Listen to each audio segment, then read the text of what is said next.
हम की मुर्दे मुझे एड़ा तानी लखे मगे खाएगा मोचड़ा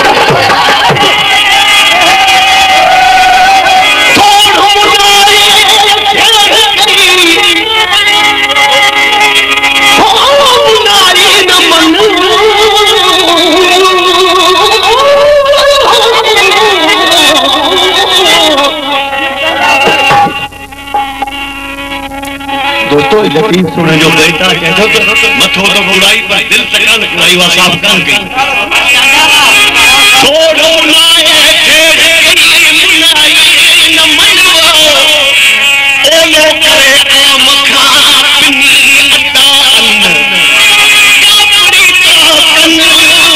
गिराया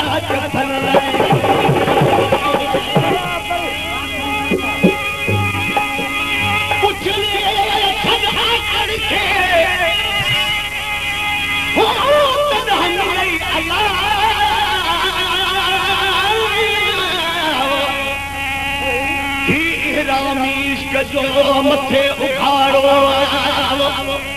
पाए करो गिटी में आए पेटू माओ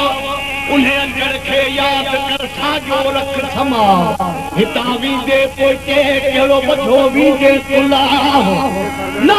बिच खरी बंगाण हो आज बाबू रोही भाव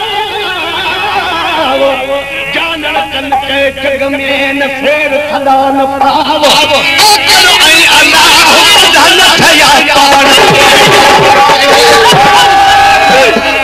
जे फकीर सदाई